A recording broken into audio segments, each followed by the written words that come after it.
Assalamualaikum warahmatullahi wabarakatuh. Selamat pagi, salam sejahtera bagi kita semua. Salam Korsa. Saya Juanda Iqbal, alumni Sipil 2001. Saya Katarina Tarigan, alumni Akuntansi 86. Kami berdua akan memandu acara ini sampai selesai nantinya. Alumni mengajar merupakan salah satu bentuk kepedulian alumni terhadap alma maternya. Program ini direncanakan akan berkesinambungan dengan menghadirkan variasi narasumber alumni dari berbagai jurusan. Untuk tidak memperpanjang waktu, saya coba bacakan tertib acara kita pada hari ini. Yang pertama, sambutan dari Ketua Ikatan Politeknik Negeri Medan Jabodetabek. Lanjut dengan bimbingan dan arahan dari Bapak Direktur Politeknik Negeri Medan, sekaligus launching program acara alumni mengajar. Setelah itu kita langsung masuk ke sesi berdialog dengan narasumber yang akan dipandu oleh Abang Dayanson. Alhamdulillah, puji dan syukur kita panjatkan kehadirat Allah Subhanahu wa Ta'ala, Tuhan yang Maha Esa yang telah memberikan kesehatan dan kelapangan waktu sehingga kita bisa berkumpul dalam kegiatan ini. Suatu kegiatan dari kita, oleh kita, dan untuk kita, keluarga besar Politeknik Negeri Medan. Dengan semangat kekeluargaan dan dalam balutan rasa Korsa, Politeknik Negeri Medan akan terus hidup di hati kita. Melalui program mengajar, melalui program alumni mengajar ini, kita berharap adik-adik mahasiswa bisa berbicara lebih banyak di masa yang akan datang menyikapin dunia kerja saat ini. Pada kesempatan perdana ini, kita memilih alumni bercerita sebagai tema kita. Kita akan mendengarkan beberapa alumni kita yang telah masuk ke dunia kerja, menyikapin dunia kerja dari berbagai situasi. Bapak, Ibu, Abang, Kakak, serta adik-adik tersayang, Politeknik Negeri Medan adalah satu bagian dari bab dalam kehidupan kita. Melewati begitu banyak kenangan yang menjadikan setiap kesempatan adalah peluang yang tidak boleh dilewatkan. Tantangan adalah sesuatu yang harus dituntaskan. Tekanan adalah sesuatu motivasi yang menjadi bunga dalam keseharian. Politeknik Negeri Medan telah membentuk mental kita untuk menjadi pribadi yang bersaing.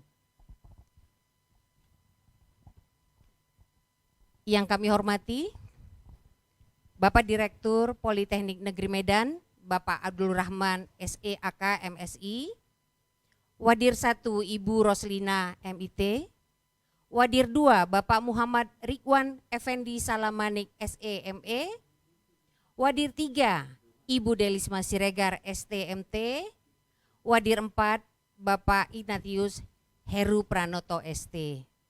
Yang kami hormati juga Bapak dan Ibu Ketua Jurusan dan Program Studi, yang kami sayangi Bapak Ibu dosen dan Sivitas Akademi yang hadir pada saat ini.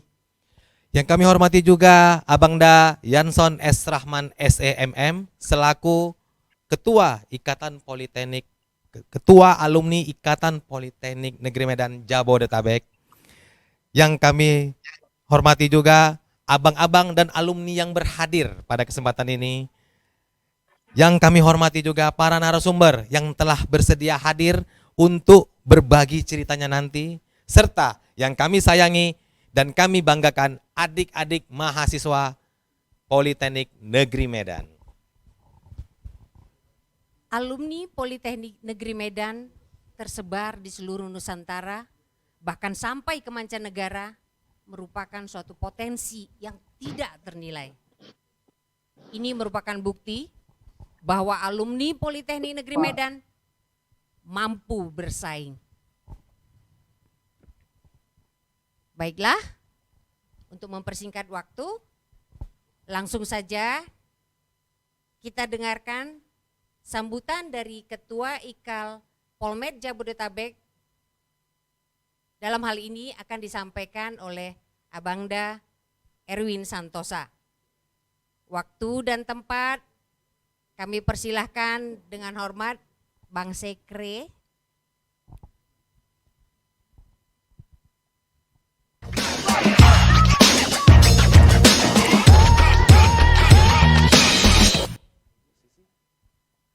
Duduk. Gini. Sip. Selamat pagi. Assalamualaikum warahmatullahi wabarakatuh. Salam sejahtera buat rekan-rekan, buat Bapak Direktur, buat Ibu Delisma, atau saya manggilnya Kak Delisma aja dah.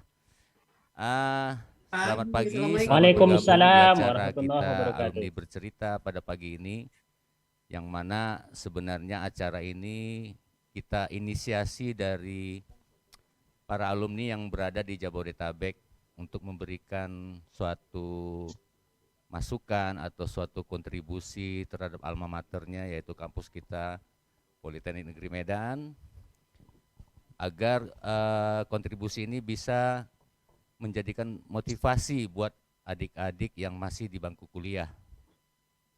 Mungkin untuk awal ini mungkin saya akan perkenalkan, mungkin ada beberapa orang pengurus dari IKAL Polmed Jabodetabek yang hadir. Saya panggilkan Bang Janson itu sebagai, ya silakan. Bang Janson ini coba memperkenalkan diri langsung dulu. Selamat pagi Pak Direktur, Bu Delisma, dan adik-adik mahasiswa dan yang online pada saat ini dalam acara kita. Waalaikumsalam warahmatullahi wabarakatuh. Silakan. Baru ingat aku Jah. Kemudian mungkin saya akan panggil wakil ketua dari, oh mungkin enggak lah ya, mungkin pembina dari IKAL Polmed Jabodetabek, kita panggil Bang Agus. Ayo Bang Agus, tampilkan wajahnya buat adik-adik, buat abang-abang kita, buat Pak Direktur. Ini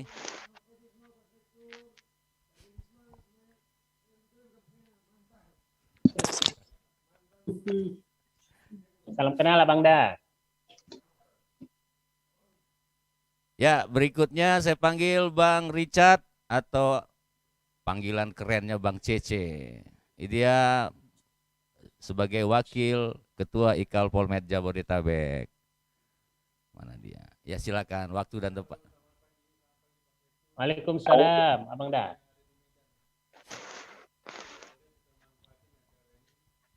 Nggak bisa deketin ya apanya kameranya itu, kita nggak jelas itu mukanya.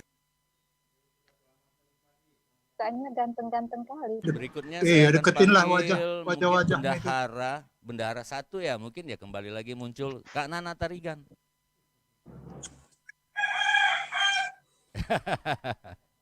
Halo kakak cantik Kemudian Nana yang Tarigan. terakhir mungkin yang hadir pengurus di sini Bendahara 2 Kak Tia.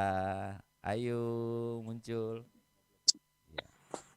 Ada lagi yang belum.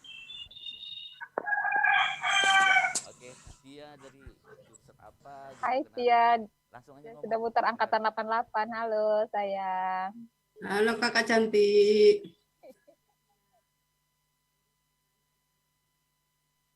Oke, baiklah. Kami atas nama pengurus harian IKAL Polmed Jabodetabek mengucapkan terima kasih atas partisipasi dari semua peserta yang ada. Untuk selanjutnya, waktu dan tempat kami kembalikan kepada pembawa acara. Terima kasih Bang Erwin sudah menyampaikan pesan. Mudah-mudahan apa yang disampaikan oleh Bang Erwin tadi bisa ya. Harapan lah bagi kita. Kak, ya. Harapan buat terutama buat adik-adik yang masih Dan nama alma mater. di bangku kuliah ya. Kedepannya kita berharap semua alumni semakin solid demi kebesaran nama alma mater kita. Oke, selanjutnya kita dengarkan bimbingan dan arahan dari Bapak Direktur Politeknik Negeri Medan kepada Bapak Abdul Rahman SE AKMSI. Kami persilakan dengan hormat.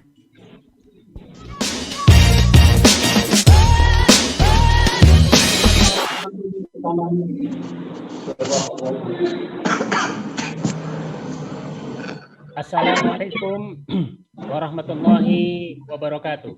Waalaikumsalam warahmatullahi wabarakatuh. Selamat pagi, salam sehat, salam sejahtera bagi kita semua.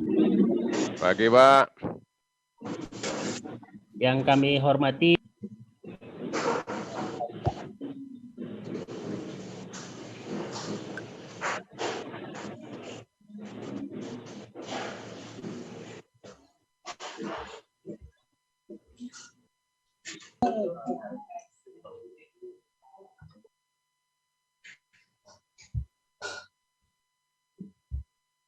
Mohon panitia suaranya kedengaran. Ya, suaranya nggak kedengaran tuh suaranya. yang pertama kami sapa. Kira-kira kedengaran Abang Dah? Sudah Pak, sudah kedengaran. Oke. Sudah, Pak, langsung sudah aja. mantap. Kami sapa yang pertama narasumber kita Abang Da Kapten Prayudi Santoso, sarjana teknik, alumni dari Teknik Mesin angkatan 87. Kemudian Abang Da ER Sopian, Master Science. Beliau adalah alumni mesin tahun 86. Kemudian kami sapa lagi Abang Da Nailul Ahmad Rashid, sarjana ekonomi akuntan. Beliau adalah alumni dari jurusan akuntansi tahun 86. Kemudian Abang Da Bezalil Oktonius, Tampu Bolon, sarjana teknik. Beliau adalah alumni dari Elektro 86. Kemudian para pengurus IKAL Jabodetabek, kami sapa ada Abang Da Yanson S. Rahman. Kemudian tadi Kak Nana, kemudian Abang Da Erwin Santoso, kemudian Abang Da, saya lupa tadi beberapa, mohon maaf kalau seandainya ada salah penyebutan nama, karena secara senioritas harusnya Abang Da ini adalah senior saya malah, yang sudah malang melintang di dunia industri dan di dunia pekerjaan dari, saya lihat hampir seluruh ya, ada dari Qatar, ada dari Jabodetabek, ada dari seluruh Nusantara dan seluruh belahan dunia lainnya. Dan kami sapa juga para wakil direktur, ada Ibu Wadir 1, Ibu Dr. Rosdina, kemudian ada Ibu dari Mas Siregar yang juga alumni dari Sipil 82. Juga ada beberapa dosen yang saya lihat juga bergabung. Ada Abang Damorlan, ada Ibu Yuvina, ada beberapa Pak Hikmah Fadliatul Sinambela saya lihat juga bergabung, dan beberapa mungkin dosen lain yang ikut bergabung, serta adik-adik mahasiswa yang sudah bergabung secara daring di majelis ini. Pertama sekali, mewakili pimpinan, mari sama kita mengucapkan puji syukur kehadirat Allah Subhanahu wa taala, Tuhan yang Maha Esa, yang mana pada pagi hari ini kita masih diberikan kesehatan, keringanan langkah untuk berhadir di acara alumni mengajar dari alumni untuk alma mater. Kami selaku pimpinan merasa sangat terhormat dan memberikan apresiasi yang setinggi-tingginya kepada terutama pengurus IKAL Jabodetabek yang sudah menginisiasi acara ini, di mana sebenarnya ini sudah sangat-sangat selaras dengan program dari kementerian kita, yaitu untuk penerapan yang disebut dengan Merdeka Belajar Kampus Merdeka. Jadi salah satu program MBKM itu adalah adanya alumni-alumni yang akan memberikan sebagian mungkin pengetahuan dan materi perkuliahan kepada adik-adik mahasiswa yang masih melanjutkan perkuliahan di Politeknik Negeri Medan. Jadi adanya alumni mengajar ini sangat-sangat membantu kami, dan kami mengundang kepada seluruh abang-abangda, kakak-kakak alumni yang terutama sudah berhasil berkarya di dunia industri dan dunia usaha untuk dapat mengajar secara real. Mungkin kalau sekarang dengan daring ini karena kondisi masih seperti ini, masih dalam kondisi pandemi kita saat ini, maka hal ini masih memungkinkan karena kita juga pembelajaran kita masih pakai hybrid, sebagian mungkin masih pakai daring atau online, tapi sebagian yang lain mungkin sudah dilakukan secara luring atau offline. Karena kalau di bengkel, di lab terutama tidak dimungkinkan dilakukan secara daring karena melihat dari kompetensi dari adik-adik mahasiswa kita tentunya harus dilakukan secara luring.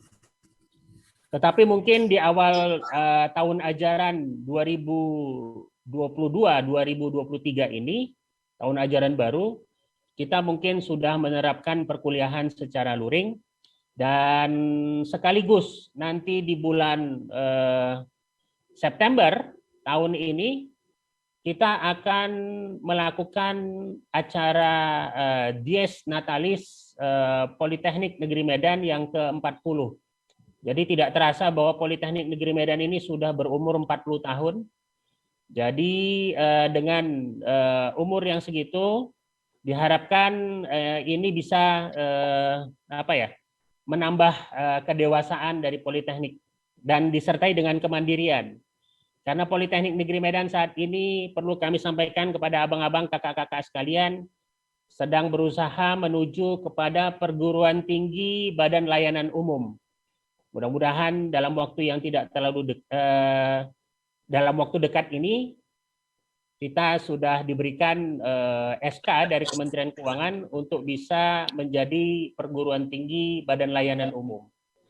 Tetapi konsekuensinya adalah bahwa bukan memprivatisasi perguruan tinggi atau politeknik, tetapi lebih kepada bagaimana politeknik itu bisa secara fleksibel nanti mengelola secara mandiri, semi mandiri lah kita katakan, karena ketergantungan terhadap pemerintah itu masih dibutuhkan. Tetapi di sisi yang lain, misalnya secara keuangan, penerimaan negara bukan pajak itu sudah bisa dikelola secara mandiri, dan kami sangat berharap bantuan dari abang-abang, kakak-kakak alumni untuk sama kita membangun Politeknik Negeri Medan ini agar supaya lebih maju ke depannya. Karena kenapa? Dengan BLU diharapkan nanti kolaborasi dari industri, dari alumni, dari Politeknik Negeri Medan, dan dari dunia usaha terutama, itu sangat diharapkan. Karena kenapa? Nanti penerimaan negara dari sana itu bisa menutupi dari kemandirian yang ada. Karena kenapa? UKT itu kita sangat berharap mudah-mudahan tidak terjadi kenaikan. Kalaupun sudah jadi BLU, ya UKT-nya masih tetap harus kita koordinasikan, tetapi perlu kami sampaikan bahwa memang sejak tahun 2013 Politeknik Negeri Medan itu tidak pernah menaikkan uang kuliah tunggal sampai dengan saat ini. Jadi untuk income generating-nya kita berharap banyak kerjasama nanti yang bisa dilaksanakan Dan kami mengundang alumni untuk sama-sama juga memajukan alma mater kita, yaitu Politeknik Negeri Medan. Dan kami mengundang nanti acara Dies Natalis ini akan disandingkan dengan beberapa acara, di antaranya wisuda, juga ada temu kangen alumni di sana. Kami berharap alumni-alumni yang mungkin di luar dari Medan terutama agar dapat hadir di Politeknik Negeri Medan untuk melihat juga mudah-mudahan wajah baru Politeknik Negeri Medan saat ini bisa membawa kenangan memori indah dari abang-abangda yang berasal dari alumni-alumni terutama di tahun 80-an maupun 90-an. Karena kenapa ya, mungkin wajahnya sedikit berbeda.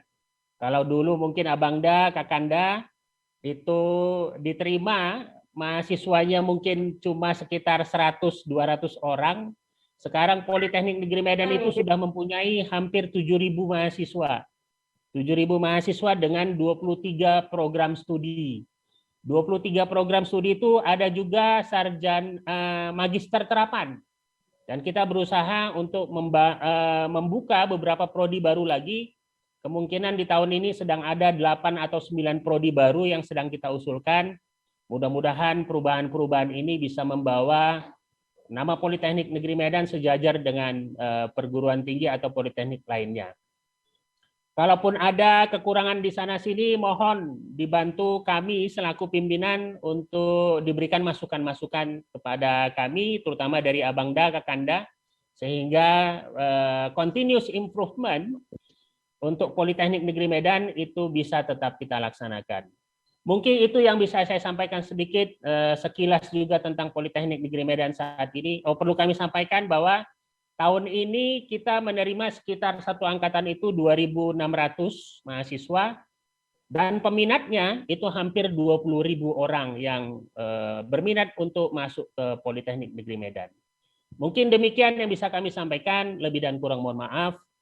Jika ada hal-hal yang kurang berkenan, wabillahi taufik wal hidayah. Assalamualaikum warahmatullahi wabarakatuh. Selamat pagi. Waalaikumsalam warahmatullahi wabarakatuh. Waalaikumsalam warahmatullahi wabarakatuh. Terima kasih kepada Bapak Direktur yang telah memberikan bimbingan dan arahannya. Semoga sama seperti harapan kami juga di sini, Pak. Kami berharap dengan potensi yang ada saat ini, Politeknik Negeri Medan makin jaya, makin maju, adik-adik makin bisa bersaing di dunia kerja. Baiklah, selanjutnya acara kita lanjutkan dengan launching program alumni mengajar. Sekali lagi kami mengundang Bapak Direktur dan juga Abangda, Ketua IKAL Polmed Jabodetabek, untuk bisa on cam meletakkan tangan, telapak tangan di screen, dan juga kami juga meminta kepada seluruh peserta yang berhadir, audiens, untuk bisa membuka kameranya karena kita mau mengambil foto dokumentasi proses launching ini. Open kamera semua ya. Yang hadir di studio mohon ke depan semua. Termasuk narasumbernya? Narasumber, ya. abang-abang. Semua, ayo. Sekali lagi kami mohon kepada para audiens untuk bisa membuka kameranya. Kita akan melakukan foto dokumentasi.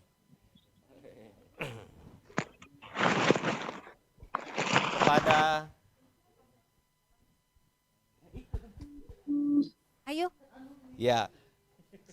Kami mohonkan sekali lagi Silakan di depan. kepada Bapak Direktur dan perwakilan alumni yang saat ini kami mohonkan kepada Abang Dayanson untuk bisa meletakkan tangan pada layar, dan kita semua juga boleh Bang bersama-sama Bang meletakkan tangan di layar untuk sebagai proses launching. Oke, baik, sudah siap semua? Kita hitung bersama ya. Oke, sekali lagi mohon kesediaan Bapak, Ibu, Abang, adik, kakak untuk meletakkan tangannya ke layar. Kita hitung mundur sama-sama. Oke. 3, 2, 1.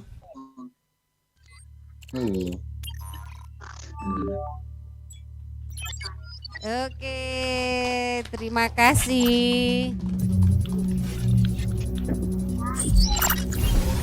Oh, belum.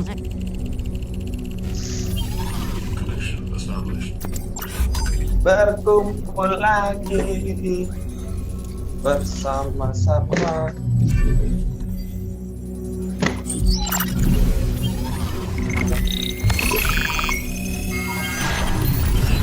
Three, two, one.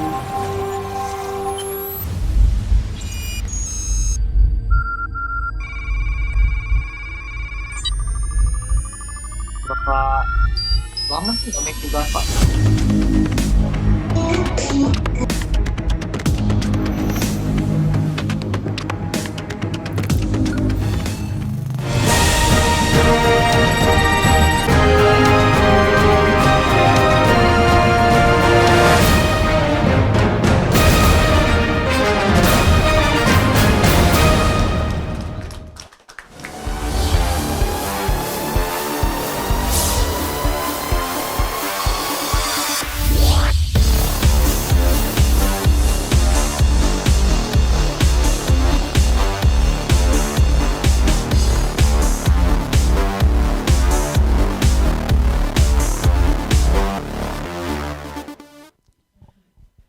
Demikianlah telah kita saksikan bersama proses launching program Alumni Mengajar, sekaligus menandain dibukanya acara kita ini.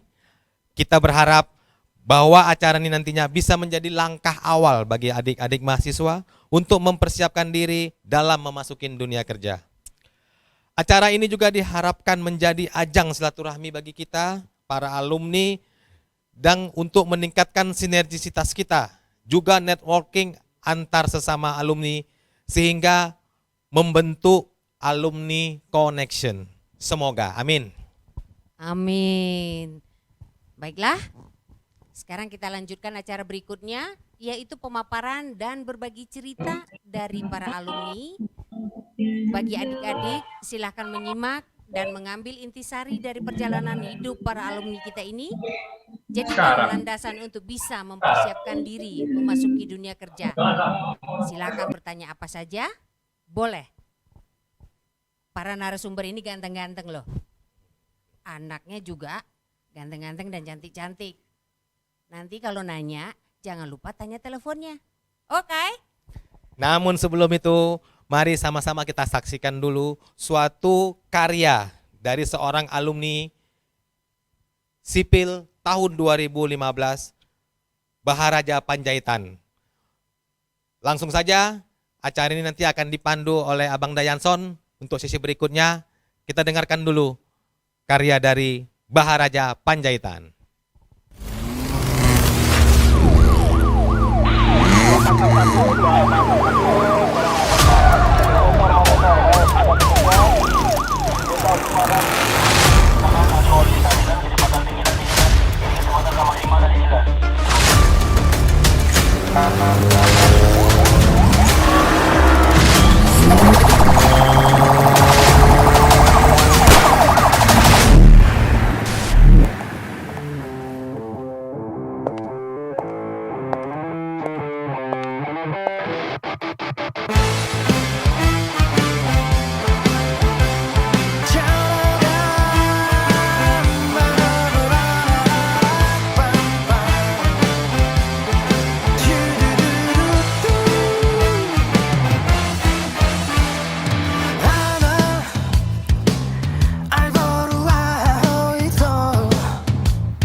salam sejahtera buat kita semua. Waalaikumsalam Saya Johnson, warahmatullahi hari ini wabarakatuh. akan memandu alumni bercerita sesi pertama. Terima kasih terhadap Pak Direktur dan jajarannya yang sudah dapat hadir pada kesempatan ini, dan juga bagi teman-teman mahasiswa dan juga alumni yang sudah ikut meramaikan acara kita pada hari ini. Kita mulai untuk memperkenalkan narasumber pada hari ini.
Udah hadir di hadapan kita semua Akhis Nasution.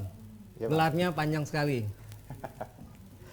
Jadi malu. Berikutnya kita tampilkan narasumber kedua. Silakan.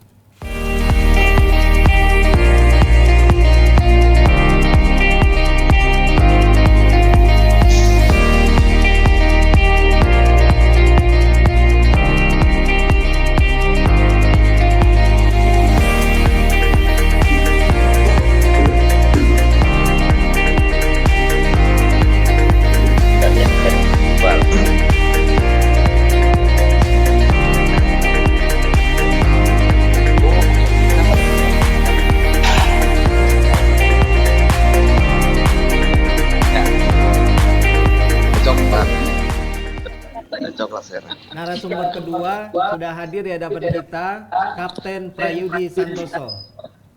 Selamat pagi semuanya. Terhormat Direktur beserta kami.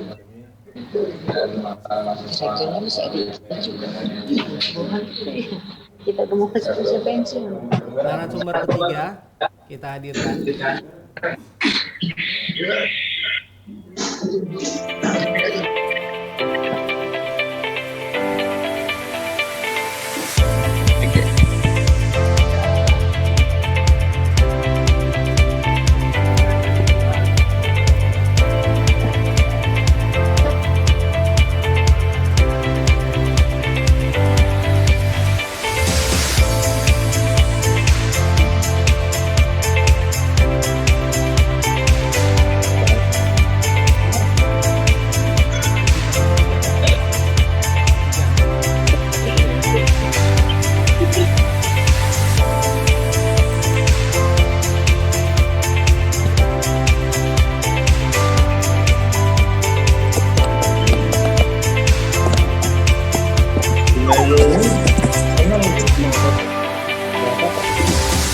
Pulang kapan dia lah pulang.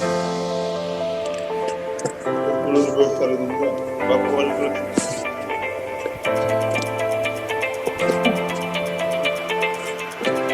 Karena orang itu daripada semua dari kita dari kota ada yang kapten ya. Dia kapten apa? Berpikir, berpikir.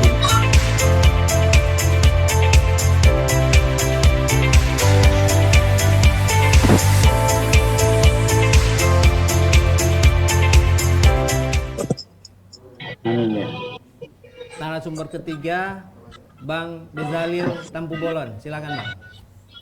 Selamat pagi semuanya. Terima kasih atas kesempatan ini. Kami mau menyapa Pak Direktur, Wakil Direktur, para dosen, dan semua adik-adik yang ada di kampus dan di online. Ya, selamat pagi, selamat bertemu pada acara ini. Terima kasih. Selamat pagi, Pak. Salam dari Binjai, Pak. Teman-teman semua, Pak Dari Direktur Jakarta, dan Bang. para yang terlibat di online, kita mulai diskusi kita dengan mulai dari narasumber pertama, Akis Nasution. Ya. Silakan Bang Akis, diperkenalkan dirinya Bang. Ya, selamat pagi Bang Yansan dan teman-teman semua. Yang terhormat Pak Direktur, para dosen dan juga adik-adik kami ya yang ada di Politeknik Medan. Ini menurut saya sih suatu surprise ya, adanya acara seperti ini, alumni bercerita. Moga-moga cerita kami nanti memberikan inspirasi ya. Ya, kalau ditanya kemarin apa sih yang mau diceritakan, saya juga bingung ya, karena saya tamatnya tahun 98 dari Politeknik Medan. Kalau tanya 98, ingat nggak 98 kejadian apa? Saat itu krisis moneter waktu itu, begitu ya Bang ya? Betul. Jadi krisis moneter. Jadi kalau bilang krisis moneter, tamat kuliah langsung krisis moneter, kebayang nggak kira-kira kerja apa? Ya, saya juga bingung saat itu sih mau bilang apa ya. Semua tutup, pabrik tutup, huru-hara. Banyak sekali kejadian-kejadian yang di luar dari perkiraan kita saat itu. Orang tua juga bingung segala macam. Ya, tentunya kalau buat saya merasa ya waktu saya kuliah di Politeknik Medan itu ada suatu hal yang sangat berkesan hingga sekarang, yaitu namanya wajib militer namanya. Apa namanya tuh? Pendidikan dasar. Diksar. Saya sekarang lupa tuh saya. Tapi masih ingat tuh Diksar berapa bulan kita rame-rame, salam korsa segala macam. Kemudian setelah itu saya ikut Menwa. Nah, itu sebenarnya poin yang saya mau sedikit cerita bahwa gara-gara itulah walaupun kejadian apapun yang terjadi bagi saya tetap masih bisa bersemangat. Jiwa saya pantang menyerah itu tertempa dari waktu saya melakukan Diksar saat itu. Sehingga pada saat huru-hara itu 98 itu apa yang saya lakukan? Saya pergi, saya merantau ke Jakarta, memang niatnya ke Jakarta. Kemudian apa yang dilakukan? Pabrik tutup, apapun tutup, ya saya tetap cari kerjaan yang bisa saya lakukan. Tidak boleh saya nganggur gitu. Saya kalau ditanya ngapain Is?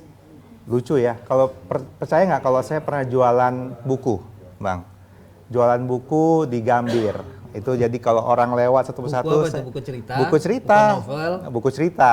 Saat bukan itu jual masih koran tapi ya. bukan jual koran. Jadi buku cerita Bang. Kita buku cerita, satu orang datang, saya tanya mau buku nggak? Enggak. Bayarannya bukan karena jual buku, bayarannya rupanya waktu saat itu dibilang bayarannya adalah 100 orang kamu tawarin satu buku. Nah, nanti itulah bayarannya. Jadi saya hanya disuruh menawarkan kepada 100 orang di Gambir. Kemudian Gambir itu stasiun pusat kereta api yang ada di Jakarta, teman-teman semua. Iya. Jadi itu yang pertama saya lakukan. Kedua apa? Kemudian saya mulailah jualan-jualan. Pokoknya apapun saya lakukan. Akhirnya ada satu perusahaan asuransi dari Amerika Serikat namanya MetLife. Baru buka juga tahun 98 gitu. Dia baru buka nggak? Pada saat krisis juga. Dan yang dia cari adalah agent. Jadi kalau tanya, saya langsung mendaftar. Pengalamannya apa? Pengalamannya dari apa yang saya lakukan. Yang kedua adalah saya cerita apa yang saya lakukan di Politeknik Medan. Pertama, saya bisa meyakinkan mereka bahwa saya itu dilatih untuk disiplin. Jadi kalau memang nanti misal disuruh datang jam 7.30, disuruh apapun, saya akan lakukan. Kedua, kami juga dilatih untuk jangan pernah pantang menyerah. Jadi jiwa pantang menyerah kami itu dilatih, kayak saya sebut. Dan benar, sehingga apapun yang ada halangan di depan saya belajar. Saya bukan orang asuransi ya, saya bukan orang financial, saya nggak ngerti itu ekonomi apa gitu loh. Ya salah jurusan saat itu mungkin ya. Karena saya taunya mechanical, saya taunya perawatan mesin, saya taunya hal-hal yang berhubungan dengan mesin ya. Yang saya tahu itu. Tapi kalau tanya mengenai financial, saya nggak tahu. Apa yang dilakukan? belajar lagi. Dan saat itulah saya ngerasa bahwa apa yang saya pelajarin di Politeknik bukan hanya dari materi-materi yang umum, tapi materi-materi di luar itu yang membuat saya bisa seperti ini. Jadi terima kasih Politeknik.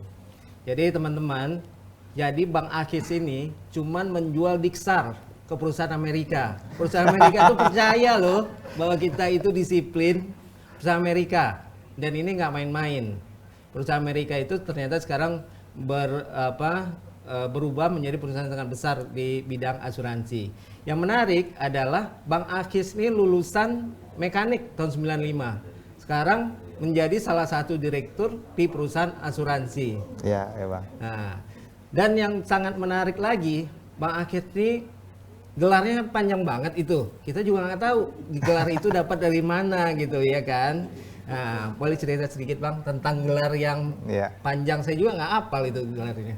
Silakan Bang. Jadi passion saya adalah di dunia pendidikan sebenarnya. Saya suka baca, saya suka belajar, apapun itu. Nah, pada saat saya masuk ke insurance atau dunia financial, saya sadar pemahaman saya mengenai ekonomi itu nol sekali. Sehingga apa yang saya lakukan, saya harus selesaikan dulu S1 saya.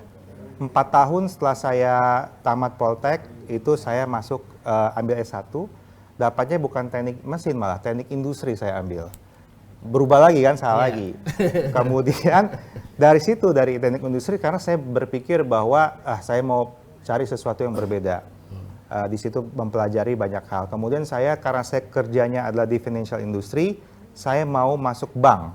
Jadi walaupun dari asuransi waktu itu, saya coba bank lah gitu. Sehingga kalau ditanya apa sih gelar-gelar itu ada gelar Certified Financial Planner, Chartered Financial Consultant, kemudian Marketing Professional, banyak sekali di situ gelar. Semua itu gelar internasional. Jadi itu ada yang sekolah 2 tahun baru dapat gelarnya, seperti S2 lah. Dan akhir-akhir ini saya ambil S2 di Swiss German University. Tetap di bagian yang saya suka, yaitu mengenai marketing. Karena saya sudah terjun di dunia marketing, tinggal saya jalanin terus dunia marketingnya, fokus itu saja. Jadi kalau sudah dapat kesempatan di hal tersebut, jangan buang kesempatan gitu loh Bang. Saya terus aja sekolah gitu. Saya coba bingung ini kenapa saya sekolah mulu ya. Nah hingga hari ini juga saya baru tamat juga kemarin dari satu sertifikasi. Ini lagi nyari kira-kira S3 atau tidak ya gitu. Ya siap. Jadi teman-teman semua, terutama anak yang lagi mahasiswa sekarang, itu kesempatan kita untuk melanjutkan sekolah itu sangat terbuka. Kesempatan kita bekerja di bidang apapun sangat terbuka. Berikutnya saya akan beralih ke narasumber kedua, Mas Prayudi Santoso. Silakan Mas. Terima kasih kepada Bang Johnson yang telah menghubungi saya untuk kita berkumpul di dalam acara ini. Ada hal yang menarik bagi saya. Kita ini berasal dari pendidikan politeknik, tapi akhirnya kita setelah selesai pendidikan kita berkecimpung di bidang yang berbeda-beda, bahkan bidang yang mungkin tidak major dari apa yang kita terima pada saat kita melakukan pendidikan di politeknik. Itu yang menarik bagi saya. Ada yang dari menjadi asuransi, bergerak dalam bidang asuransi, bergerak dalam bidang pendidikan, bergerak dalam bidang yang ditekunin di politeknik. Bahkan saya sendiri berada di bidang penerbangan gitu loh. Ini yang menarik bagi saya. Mungkin sedikit saya bisa cerita. Silakan Mas. Saya ini tamatan politeknik, dulu namanya Politeknik USU, Mechanical Engineering, tamatan tahun 87. Saya sebenarnya sejak SMA saya bercita-cita memang menjadi pilot. Saya waktu SMA, tamat SMA saya coba masuk untuk menjadi pilot di PLP Curug, yang sekarang namanya STPI, dengan beasiswa dari pemerintah. Kemudian belum berhasil pada saat itu. Tapi alhamdulillah saya sudah mengikuti ujian Sipenmaru. Pada saat itu Sipenmaru kita. Ya, salah satunya adalah Politeknik, masuknya adalah melalui Sipenmaru. Dan alhamdulillah saya masuk Sipenmaru dan saya melanjutkan pendidikan di Politeknik. Adapun yang saya lihat di Politeknik memang benar kata Bang Akhi tadi, bahwa kita itu diajarin oleh disiplin. Seperti di kita Mechanical Engineering kita masuk jam 8 ya, pulang jam 3 kalau nggak salah saya. Ya kan, kemudian kita mesti baris per baris sebelum masuk, sebelum melakukan di bengkel. Kemudian saya ingat banget waktu kita untuk bertanya aja kita masih pakai tangan kiri gitu loh. Karena itu yang diajarkan pada saat di Rindam dulu, kami di Rindam. Nah, kemudian begitu saya selesai pendidikan di Politeknik Medan, yang dulu bernama Politeknik Universitas Sumatera Utara, saya melanjutkan pendidikan dan alhamdulillah saya diterima di PLP Curug. PLP Curug, kemudian 2,5 tahun lah saya di pendidikan di PLP Curug. Kemudian kita semua satu angkatan itu di PLP Curug, saya diterima di PT Merpati Nusantara. Baik, saya berkarir pertama di menjadi co-pilot di Fokker 28, yaitu jet pesawat jet gitu loh. Tahun 96 saya coba untuk tes masuk ekstensi UI dulu, yang alhamdulillah berhasil. 2 tahun kemudian saya menyelesaikan S1 saya. Di samping saya terbang, ya kita atur waktu lah bagaimana kita bisa untuk melaksanakan pendidikan S1. Tahun 2005 AirAsia buka, saya join di AirAsia, kemudian kebetulan kita punya rating 737 dulu, kita terbang 737 dari Fokker 28 pindah ke 737, setelah itu AirAsia berubah, yang tadinya dia AWR, kemudian dia berubah menjadi AirAsia menggunakan pesawat Airbus 320. Kemudian tahun 2017 yang tadi ya 320 Airbus 320, 2017 saya dipromosikan untuk menerbangkan menjadi pesawat wide body 330 yang terbangnya adalah udah rutenya udah internasional semua itunya untuk flightnya.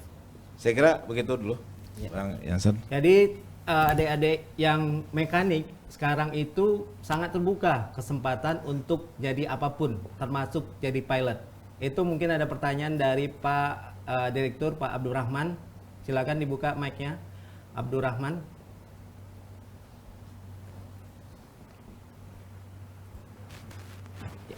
Suaranya. Bentar Pak, dibuka dulu ini Pak mic-nya.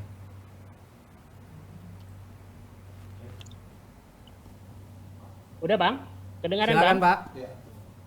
Ya, mungkin sedikit Bang, saya mau memberitahu kepada kita semua bahwa Politeknik Negeri Medan itu ada kerjasama dengan Garuda Maintenance Facility ya Bang Dan.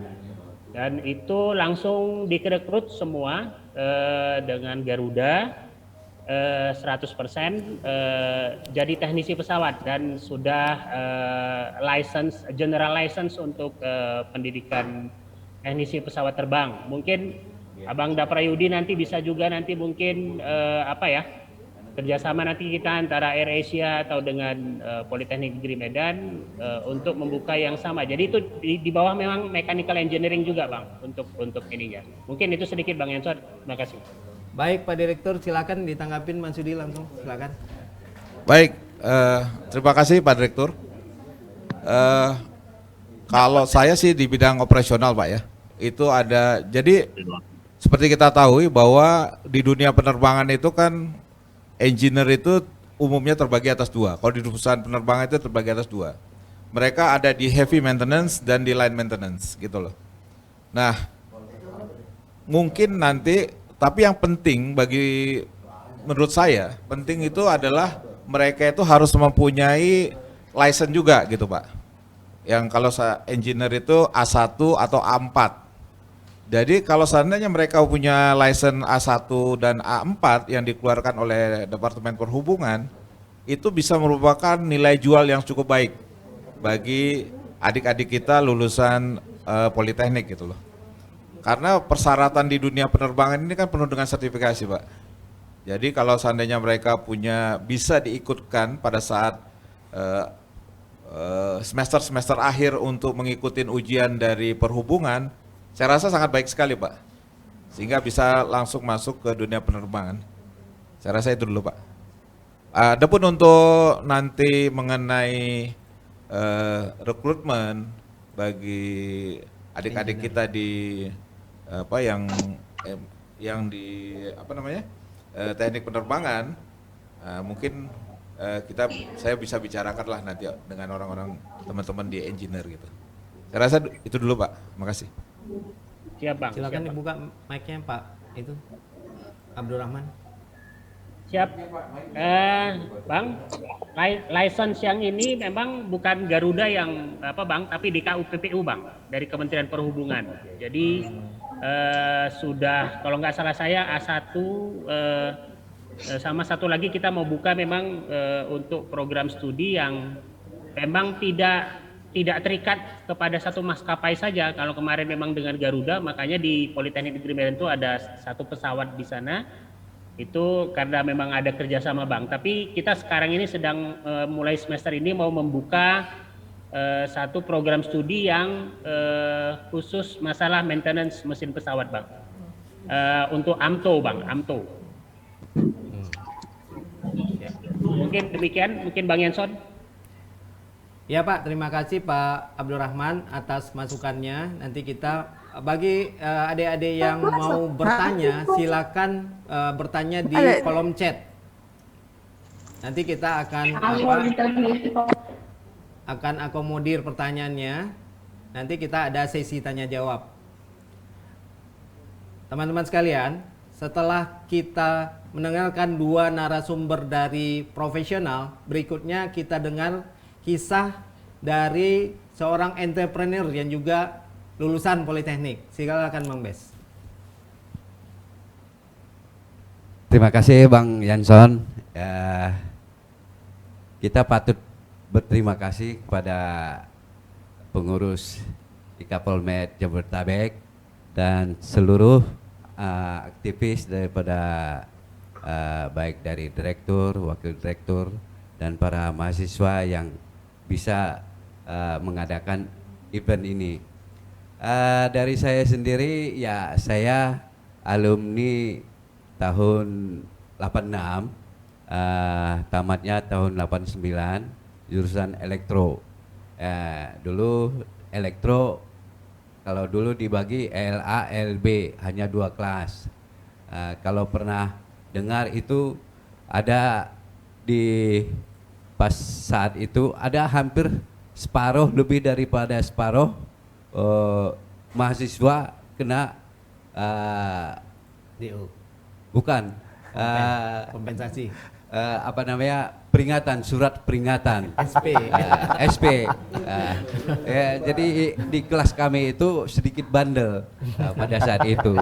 Jadi kalau lagi ada merancang listrik dulu kan seharian itu menggambar.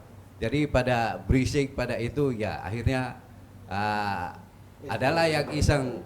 Jadi nggak ada yang mau ngaku, akhirnya kita dikasih SP semua gitu. Jadi itu ya membuat salah satu kenapa dikasih SP, ya memang kita harus disiplin. Belum lagi kalau kita terlambat 5 menit saja harus kompensasi. Pada saat libur sekolah kita harus masuk, ya bekerja bengkel, ya ini menjadi pengalaman juga, pengalaman supaya kita lebih disiplin dalam menghadapi masa depan. Jadi setelah tamat, saya masih di Medan. Pada saat itu masih melamar sana sini di Aribawana, Indorayon, dan pernah bekerja di ME di Medan sebentar. Tapi saya lihat nggak ada perkembangan. Saya merantau ke Jakarta. Di Jakarta juga pada saat itu ya bisa dibilang nunggu teman pulang kerja dulu baru bisa makan. Jadi ya memang ya bisa dibilang pahit lah. Dari Belum ada itu ya Bang, belum ada ikal polmed waktu itu ya. belum ada. Tapi ya saya tetap menghubungi para teman-teman alumni Senior juga, ya? senior. Jadi mereka juga yang memberikan support. Akhirnya dalam 1 tahun pertama saya juga bekerja di ME juga masih ya jadi helper. Jadi ya ini bukan masa depan nih pikir saya. Akhirnya saya mundur keluar. Pada saat itu kan belum secanggih sekarang, membuat lamaran kerja itu bisa dari komputer, dari mana saja. Dan dulu kita harus buat apply ke PO Box gitu. Masih PO Box dulu. Kita harus layangkan dulu. Ngantar sendiri ya. Harus ada perangko juga. Dan membeli peralatannya itu juga harus masih minta sama teman. Ya, bagi dong duit. Ya, kita mau buat lamaran nih. Melihat lamaran itu, kita pergi ke kampus. Di kampus dulu ada namanya koran untuk mahasiswa gratis. Kita baca di situ aja. Uang makan aja nggak ada, apalagi beli koran gitu kan. Jadi kita baca koran, ya kita apply ya. Bang. Satu nyantol lah di PT Sony Electronics Indonesia. Saya di Sony Electronics Indonesia ada sekitar 6 sampai 7 tahun di manufacturing engineering. Dalam perjalanan di PT Sony itu semua ada, dari ITB, dari UI, dari UGM, dari semua universitas yang top lah. Pada saat tes itu juga, ya pengalaman saya, ya ini saingan ini dari universitas ternama semua ini. Ini diusung mungkin pada saat itu masih mungkin di levelnya level 8 apa level 9 lah, 10, masih masuk 10 besar. Tapi saingan dari ITB, UI, UGM semua ini, wah, ya sempat itu juga. Tapi dalam semuanya itu ya tes pertama, tes kedua ya yang saya kenal ini pada tumbang juga. Jadi artinya yang saya tekankan juga, kita harus percaya diri juga bahwa kita tidak selamanya universitas yang ternama itu sebagai jaminan. Ya semuanya itu adalah dari kita sendiri. Pada tahun sebelum moneter, ya tahun 97, teman-teman ajak, ayo dong kita buka usaha. Dari situ ya kita buka usaha sasarannya ke industri elektronik. Dalam perjalanan waktu ini usaha juga masih dari sesama teman alumni Sony juga. Akhirnya kita bubar, buka lagi tahun 2004, kita masuk ke otomotif. Dari otomotif sampai sekarang masih berjalan dengan baik. Saya sekarang punya karyawan ada 90 orang. Jadi sasaran kita itu adalah industri elektronik sama otomotif. Otomotif ya roda 2, roda 4. Dan di perjalanan ini saya kadang berpikir kenapa saya susah sekali cari teman-teman yang dari Medan gitu. Padahal dari alumni Bangka atau yang masih on job training, setiap tahun itu ada 5 sampai 6 orang yang on job training di tempat saya. Mereka itu ada on job trainingnya selama 4 bulan. 4 bulan dari terus menerus ya. Jadi saya kira buat adik-adik yang lagi on job training, ya mungkin perusahaan-perusahaan yang sesuai dengan tujuan kita yang harus kita cari. Saya kira dengan saingan kita juga sekarang di manufaktur, kadang perusahaan Jepang, perusahaan Thailand. Mungkin karena kita lokal, mungkin harga kita murah, dan bukan murahan. Kita bukan buat yang murahan, tapi ya punya kompetensi juga, kompetitif. Ya kita buat yang terbaik juga. Saya kira itu dulu cerita singkatnya, Bang. Siap. Oke, terima kasih Bang Bes. Jadi kita dapat ngambil kesimpulan dari cerita Bang Bes ini adalah beliau ini mulai dari entah siapa-siapalah. Kemudian datang dari Medan, nggak dikenal, cuman kenal beberapa orang. Untuk kirim lamaran pun minta sama teman. Itu kan Bang, kira-kira benar, Bang, ya. benar, Bang. Nah, itu a real story teman-teman semua. Jadi kesimpulan dari Bang Bes ini, satu lagi juga Bang Bes ini kan Pak Direktur, mohon ini. Jadi Bang Bes ini sudah mempunyai ini ya, mempunyai perusahaan dan siap untuk menjadi tempat on the job training teman-teman dari Politeknik Medan, Pak. Ini mungkin akan menjadi spesial guest ya, Pak ya. Tamu spesial ya kalau kita ya, Pak, dari mahasiswa Poli, Pak. Nanti mungkin akan akan diservis habis lah sama Bang Bes. Gitu kira-kira, Bang. Mungkin banyak itu Pak banyak hal Direktur. nanti yang Jadi bisa kita kerjasamakan kalau ada mungkin, Bang. mahasiswa, tolong dibuka mic-nya Pak Direktur, Mas. Mungkin ini jadi satu apa ya, Bang? Karena sekarang mahasiswa itu semester 5 semester 6, Bang, itu 6 bulan minimal, Bang, sekarang magangnya, Bang. Jadi kalau dulu PKL cuma 1 bulan, kalau sekarang 6 bulan, Bang. Boleh, Bang.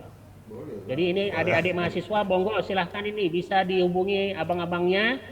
Dan mungkin, Bang, produk-produk abang itu bisa juga, Bang, nanti kita kerjasamakan, Bang. Mana-mana tahu ada yang bisa diserahkan ke adik-adik untuk bisa diapakan di lab atau di bengkel, sehingga nanti mungkin bisa menambah pengetahuan mereka, Bang. Terima kasih, Bang. Ya, jadi produk-produk yang dihasilkan Bang Bes ini, Pak Direktur, produk-produk ini standarnya udah standar internasional, Pak. Nggak usah takut. Jadi proses SOP kerja pun pasti udah mengikuti apa yang diminta perusahaan-perusahaan Jepang, perusahaan Korea yang bergerak di bidang otomotif maupun di bidang elektronik, Pak. Nggak usah takut. Jadi kurikulum itu yang ada di Politeknik itu mudah-mudahan bisa diaplikasikan, Pak Direktur. Gitu kira-kira, Bang Bes? Ya, siap, Bang. Benar sekali, Bang. Ya.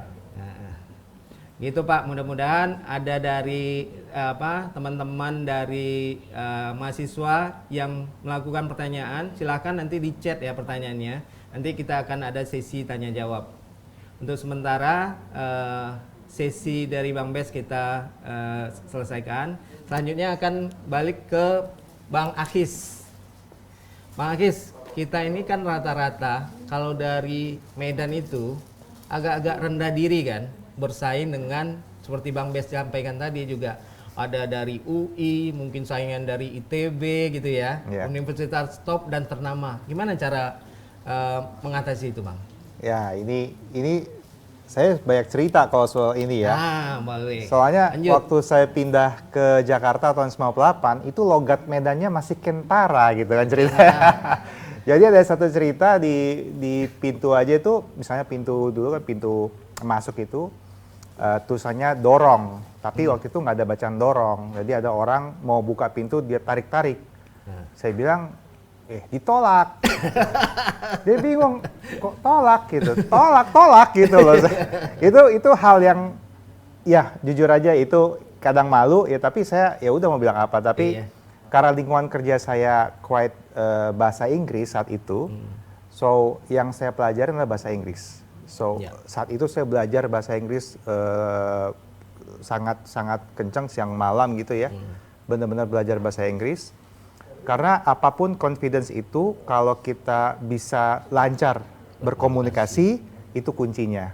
Jadi kalaupun kita nggak tahu, jelas saja nggak tahu. Dan alhamdulillah waktu itu memang lingkungan kerja saya yang memperbolehkan kita untuk say no, say cannot, or say I don't know gitu loh. Jadi silahkan gitu. Kalau nggak bisa ya nggak bisa bilang. Jujur aja. So I'm learned from that kind of the environment. Kedua adalah menurut saya adalah selalu berada di dalam lingkungan yang saling memotivasi. Cari lingkungan yang saling memberikan support. Ya, support sistemnya harus ada.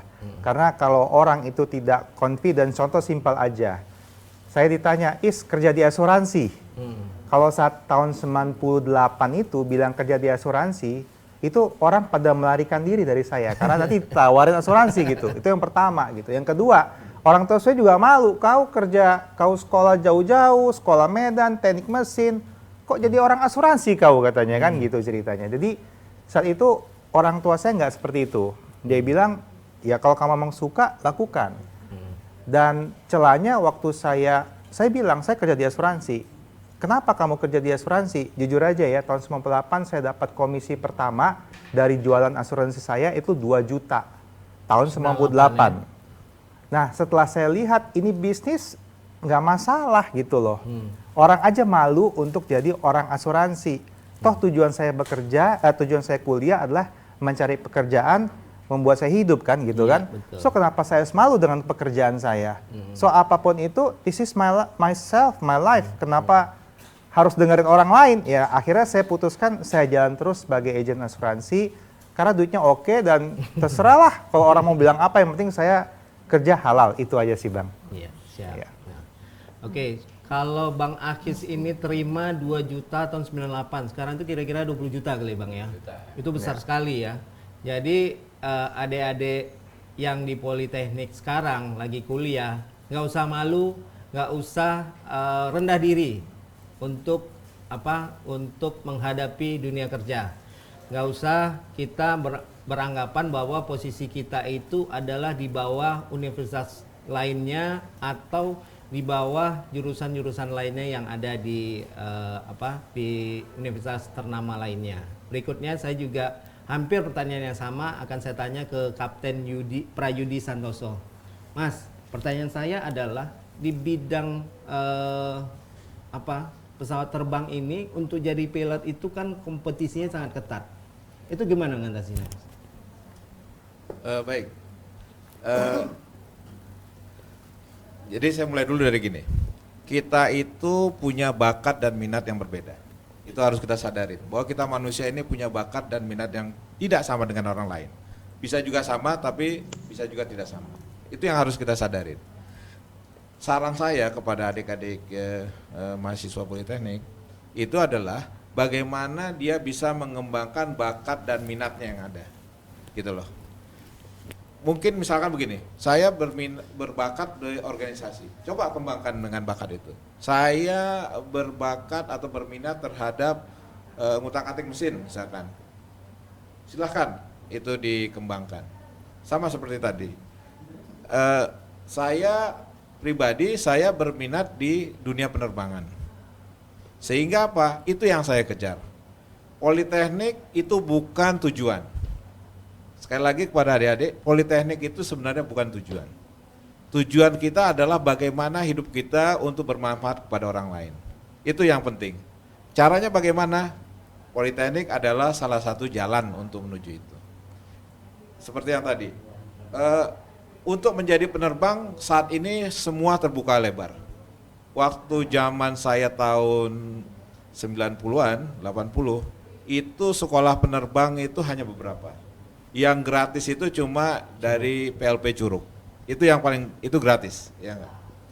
Saya itu ada 40 orang yang lulus seleksi untuk masuk pendidikan, yang selesai itu cuma 31 orang. Jadi memang persaingannya sangat ketat pada saat itu. Dan memang dunia penerbangan sangat ketat untuk bagaimana kita bisa menunjukkan kompetensi terhadap diri kita. Kemudian kalau seandainya sekarang memang terbuka luas, sekolah penerbang di mana-mana ada. Cuma biayanya mahal. Rata-rata bisa menghabiskan 1 miliar untuk menjadi seorang penerbang basic. Itu belum di airlines. Itu belum di airlines. Nanti di airlines akan keluar lagi dana itu sekitar 25.000 US sampai 35.000 US. Jadi memang untuk menjadi seorang penerbang itu ya, mohon maaf, memang cukup modal mahal ya? ya untuk modal. Ya, makanya saya cari yang gratis gitu. Nah, jadi yang kita tunjukkan adalah kompetensi kita sehingga kita mampu untuk bersaing terhadap yang lain gitu loh. Itu yang saya bisa sampaikan. Oke, jadi teman-teman, dari kelihatan bahwa banyak jalan menuju sukses. Seperti tadi sampaikan Kapten Yudi bahwa untuk jadi seorang penerbang itu sangat mahal. Cuman gimana caranya dengan strategi yang diterapkan oleh Kapten Yudi, beliau ini bisa jadi penerbang. Dan bukan penerbang kaleng-kaleng, bukan penerbang ecek-ecek. Jadi kompetensi kita yang harus kita tunjukkan gimana kompetensi kita, karena semua narasumber hari ini bercerita tentang mereka mendapatkan dari Politeknik itu modal untuk disiplin dari Diksar yang pernah dilakukan dan pernah diikuti oleh narasumber hari ini. Saya beralih ke pertanyaan ke Bang Bes. Bang Bes itu kan teknik ya Bang ya, urusan teknik nih. Gimana caranya? Abang nggak belajar marketing, nggak belajar sales, kemudian bisa meyakinkan perusahaan elektronik Sony atau perusahaan otomotif Honda atau Toyota atau Hyundai pada saat ini, itu gimana cara belajarnya Bang? Ya, terima kasih Bang Janson. Memang perlu saya beritahu ya, dasarnya adalah kejujuran dan ketulusan dan kemampuan sih. Jujur di tempat saya nggak ada marketingnya. Justru apa yang kita jual itu menjadi justru user yang mengenalkan kita kepada orang lain. Kenapa orang lain kenalkan kepada orang lain? Saya kira karena memang layak untuk dikenalkan. Kalau tidak layak untuk dikenalkan, mungkin ya malu-maluin. Jadi memang ya sampai saat ini kita membangun link antara teman-teman user daripada di perusahaan ini. Kadang-kadang mereka juga mau mengatakan buat di mana nih mesin ini, buat di mana. Kalau memang layak sudah pasti dikenalkan kepada kita. Jadi memang saya melihat semuanya kita harus ya jangan hanya melihat marginnya saja, jangan hanya melihat untungnya. Untung perlu untuk menghidupi daripada perusahaan. Tapi saya kira semuanya itu akan mengalir begitu saja dengan cara yang kita jual itu jangan kaleng-kaleng. Kalau tidak kaleng-kaleng, saya kira keuntungan saya itu bahwa tenaga kerja sama yang profesionalnya semuanya orang lokal. Kalau saingan saya mungkin kan dia harus punya ekspat, akhirnya barang yang dijual itu akan mahal. Jadi apa yang mereka jual, apa yang kita jual, ya masih kompetitif.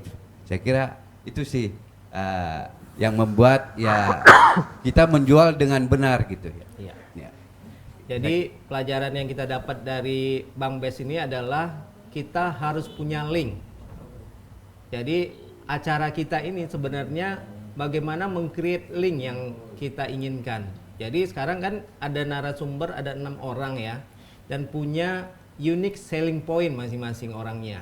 Jadi adik-adik mahasiswa bisa memanfaatkan link itu. Seperti Bang Bes bisa dimanfaatkan untuk tempat on the job training, bisa dimanfaatkan untuk juga bekerja kalau punya kompetensi yang dibutuhkan gitu kan.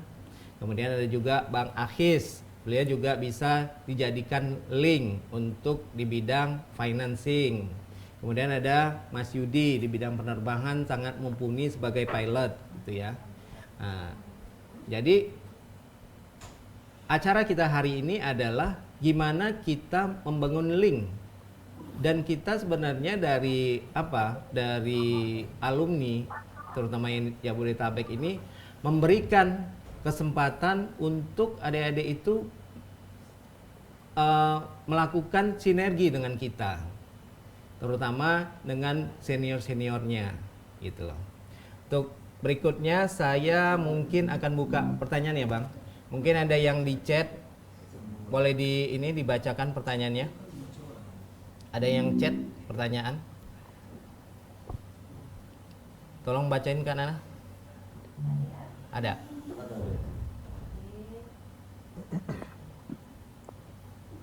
Dari Alvin Yahya.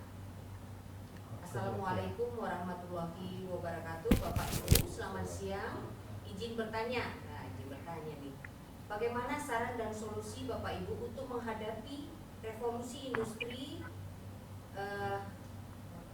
4.0, tetapi diketahui bersama seperti bahwa kami mahasiswa sekarang digembok aktivitas kami di internal dan eksternal kampus karena pandemi.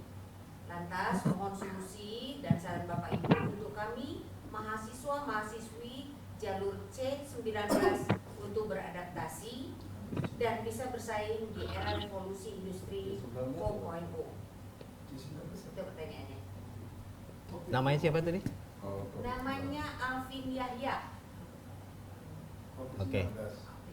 COVID-19. Silakan Bang Mes, mungkin ada ini. Ya, terima kasih buat adik kami Alvin Yahya. Memang kita dalam saat ini sudah kenal 4.0. 4.0 itu sama artinya dengan IoT. Artinya Internet of Things. Kalau tadi adik bilang ya digembok dibatasi aktivitasnya karena kondisi COVID-19, itulah kelebihan daripada IoT ini 4.0. Artinya dari handphone kita sendiri juga kita bisa belajar. Banyak di YouTube tutorial membuat sesuatu. Di Google banyak juga tutorial untuk apa yang kita tuju. Saya kira walaupun dalam kondisi COVID tidak menjadi halangan buat kita untuk belajar lebih, karena semuanya ada di internet. Jadi artinya Internet of Things. Dalam produksi juga ini sudah diterapkan.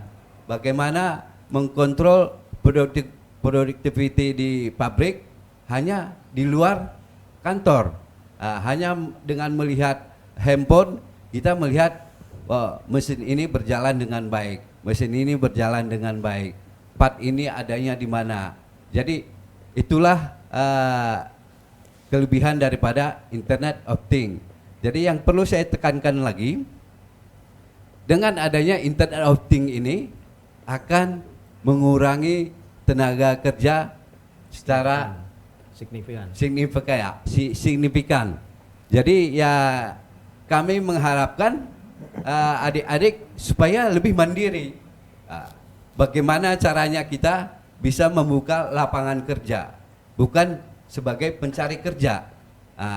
Jadi ya akan signifikan sekali mengurangi tenaga kerja untuk kedepannya dengan adanya 4.0 ini. Saya kira tidak ada halangan Bang untuk belajar lebih walaupun dibatasi ataupun COVID-19 ini. Demikian kira-kira Bang. Ya, betul. Jadi acara kita ini bisa berlangsung karena teknologi sebenarnya. 4.0 ini sangat penting buat kita. Jadi nggak ada alasan kita juga bisa mundur dari situasi yang ada. Kalau menurut saya dengan adanya COVID ini malah banyak yang bisa kita lakukan. banyak kondisi yang bisa kita manfaatkan.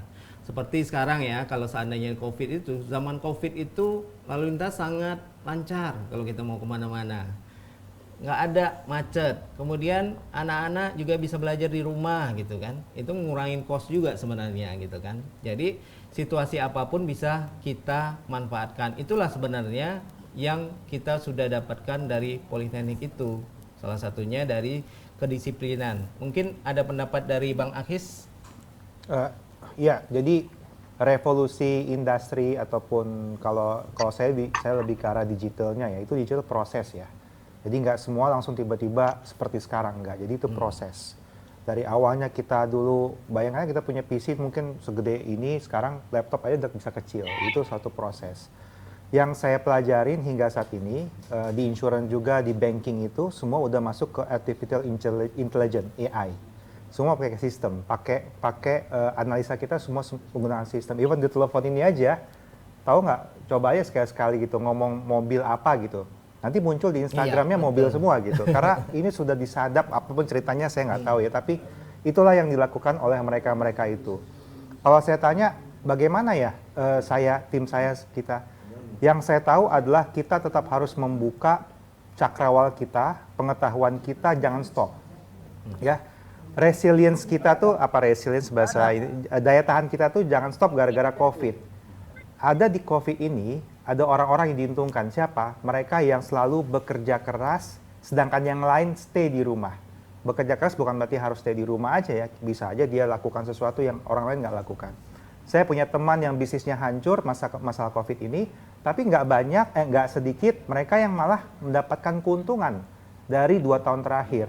Kalau saya termasuk salah satunya karena saya cari sesuatu yang orang tidak lakukan. Jadi poinnya adalah kalau di mana ada kesusahan, pasti ada yang mendapatkan keuntungan dari hal tersebut. Apa yang harus kita lakukan? Kitanya balik lagi ke kita. Revolusi industri, revolusi digital itu membuat kita harus lebih giat belajar lagi. Kalau saya nggak kebayang ya, kalau saya nanti masih kerja seperti ini, kalau tiba-tiba anak buah saya itu lebih pintar dari saya, nggak kebayang gitu. Jadi kita harus lebih pintar lagi dari mereka. Kita harus lebih canggih lagi dan kalau di bisnis saya vendor tuh sangat butuh. Jadi vendor digital, vendor banyak hal kita nggak bisa kerjakan sendiri sekarang. Karena begitu banyak teknologi, aplikasi yang saya juga nggak ngerti. Saya butuh orang untuk bantu saya dalam efektifkan saya punya bisnis, pekerjaan saya lebih efisien, bisnis saya lebih profit. Itu yang saya butuhkan. Ya, jadi silakan. Jadi benar kata abang-abang kita tadi bahwa coba cari peluang dari kondisi sekarang. Ini, Bang. Mungkin kita dengar juga pendapat dari Kapten Yudi. Mungkin dalam kondisi COVID kemarin itu dunia penerbangan salah satu yang terdampak. Silakan, Mas. Baik, terima kasih.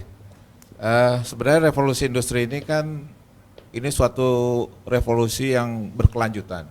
Di mana pada revolusi pertama itu ditemukannya mesin uap, revolusi kedua ditemukan adalah listrik, yang ketiga adalah otomatisasi, dan yang sekarang adalah dengan basis internet. Jadi kalau kita lihat komponen-komponen daripada revolusi 4.0 ini adalah pertama kan Internet of Things, kemudian adalah Artificial Intelligence, yang ketiga adalah Robotic and Sensor, yang keempat adalah 3D Printing. Sekarang saya tanya, kalau internet itu kan harus perlu orang untuk memaintain-nya, ya enggak? Itu adalah merupakan salah satu peluang bagi adik-adik kita yang bergerak yang mungkin di elektro atau elektronika untuk mengambil peluang itu. Ya. Kemudian yang selanjutnya Artificial Intelligence. Artificial Intelligence itu kan lebih kepada bagaimana data-data itu diproses. Data-data itu kan harus ada inputnya. Nggak mungkin nggak ada orang yang untuk menginput data-data itu. Tidak mungkin data-data itu harus orang yang mengolah data-data yang ada, gitu loh. Seperti mungkin adik-adik program Python itu, bagaimana mengolah data yang ada, seperti data marketing. Berapa banyak sih usia mungkin untuk Mas Akis, usia produktif yang cocok untuk program asuransi yang A misalkan, atau yang B, atau yang C. Itu kan perlu orang. Kemudian untuk robotic and sensor. Robot itu kan harus ada orang yang membuat robotnya. Dan harus ada orang yang memaintenance untuk robot itu. Begitu juga dengan sensor. Kemudian untuk 3D printing. Nah itu kan harus ada orang yang untuk membuat printingnya. Kemudian ada orang yang bagaimana mengoperator kepada itu. Walaupun nanti operatornya itu dari jarak jauh, nggak masalah gitu. Karena basisnya adalah internet. Jadi menurut saya sekarang ini jauh lebih terbuka daripada masa saya dulu waktu kuliah. Kita itu hanya terbatas kepada otomatisasi di mana kita harus langsung bekerja di mesin tersebut. Kalau sekarang kan enggak. Kita di rumah, kita kirim program ke perusahaan, mungkin perusahaan Bank B. Kemudian nanti program itu yang akan menjalankan mesin. Jadi tidak perlu kita hadir di lokasi gitu loh. Hal yang menarik coba lihat. Saya searching, itu ada namanya freelance.com. Itu adalah website di mana kalau kita misalkan gini, kita punya keahlian untuk AutoCAD atau perpajakan atau konsultan, itu di situ ada. Kita bisa pilih, oh ini orang perlu untuk perpajakan. Kita bisa mengambil job itulah. Jadi sehingga apa? Terbuka peluang pekerjaan dibandingkan pada masa saya. Seperti tadi yang disampaikan oleh moderator. Memang penerbangan dampaknya sangat serius pada masa pandemi itu. Cuman menurut saya AirAsia adalah cermat. Dia bagaimana, karena dia TBK, dia bagaimana bisa mengelola uang daripada pada saat dia lepas saham, sehingga itu diolah sama dia, sehingga itu bisa bertahan sampai sekarang. Dan alhamdulillah kalau kita lihat di saham, itu saham AirAsia yang tadinya cuma 50, itu sekarang udah menjadi 800. Pernah jadi 800 harga per sahamnya. Nah itulah kecerdasan daripada manajemen di AirAsia, sehingga dia bisa survive terhadap pandemi COVID-19 ini. Saya rasa gitu. Justru lebih terbuka pada era revolusi industri 4.0 ini. Saya kira dari saya itu dulu. Terima kasih Bang Yudi. Berikutnya kita kasih kesempatan untuk bertanya dari Rosman Siregar. Tanya langsung dari Zoom. Silakan.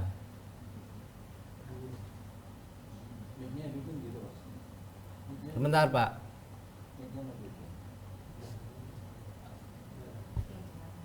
Silakan.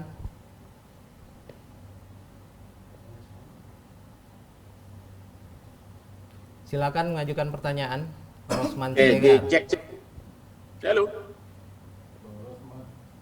Sebenarnya bukan bertanya Komandan, hanya kasih beberapa catatan aja. Yang pertama, kalau tadi saya dengar di awal, alumni kita sudah mencapai 30.000 ya. Nah, kalau saya lihat sekarang di sini absensinya kurang dari 200.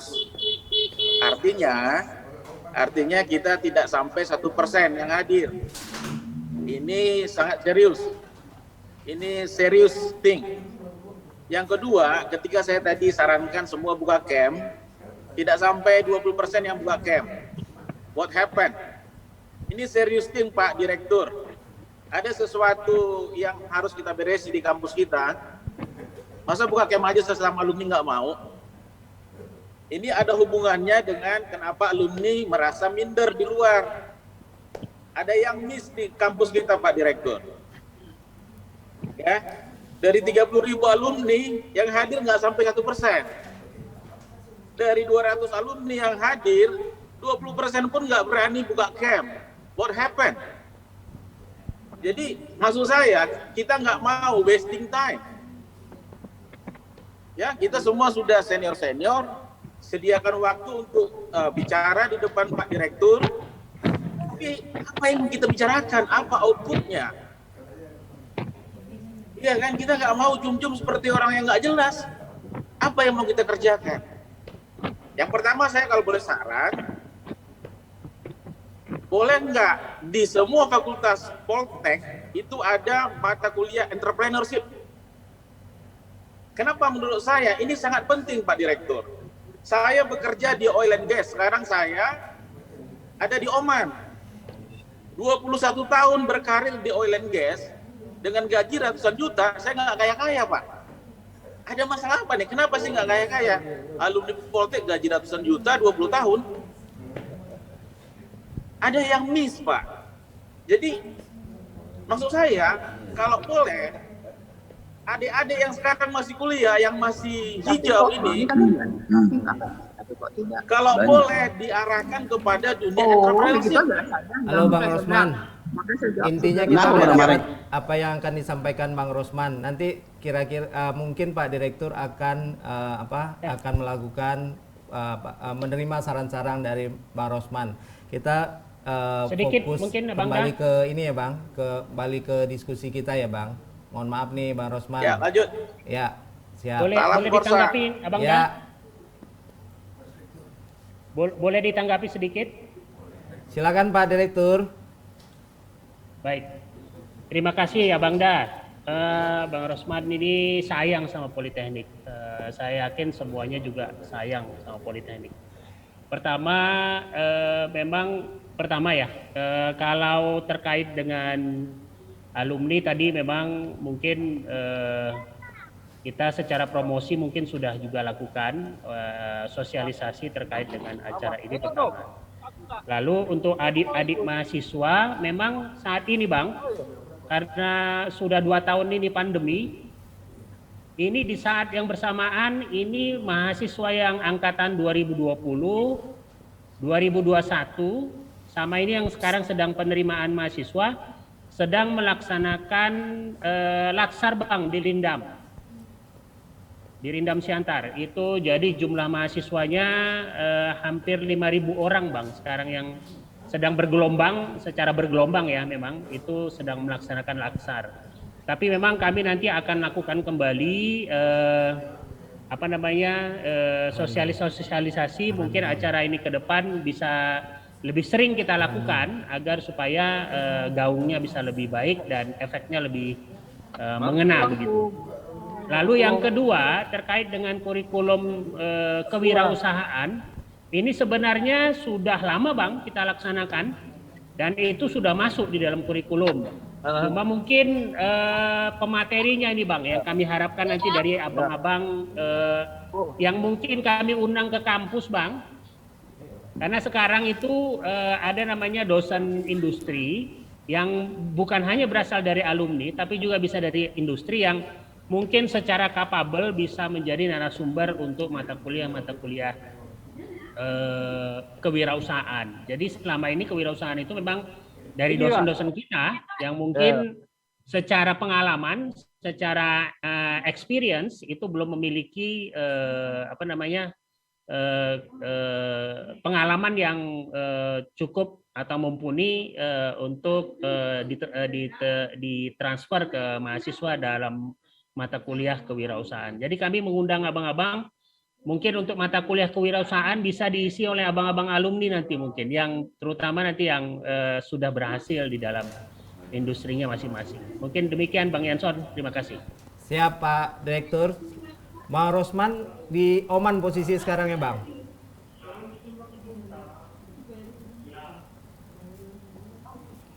Buka itu dong mic-nya Rosman. Ya, betul Pak. Saya kasih 1 menit lagi ya.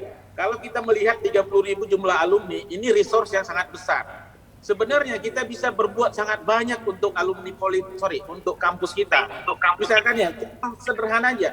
30.000 kalau masing-masing nyumbang 2 juta, itu udah sekian miliar. Kita bisa bangun laboratorium kelas internasional di kampus. Itu salah satu contoh. Ya, Bang. Nah, ini yang harus kita maksimalkan. Siap. Ya, sorry.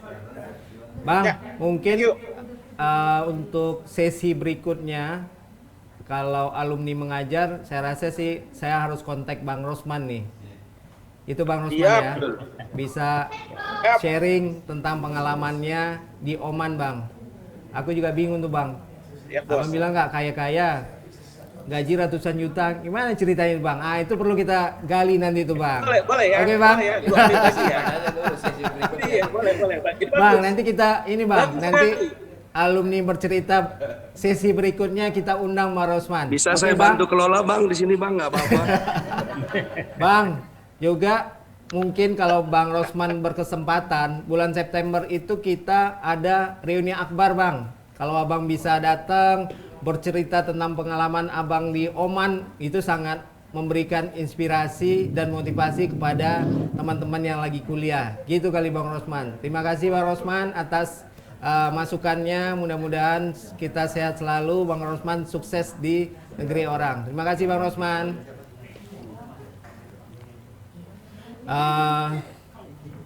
Ternyata tidak terasa waktu tanya jawab kita ternyata sudah selesai nih Pak. Iya Bang. Ya. Berikutnya kami serahkan ke MC untuk melanjutkan acara. Terima kasih pada teman-teman yang sudah mengikuti sesi 1. Berikutnya kita akan melanjutkan ke sesi 2. Untuk narasumber tetap di tempat. Gitu ya Pak.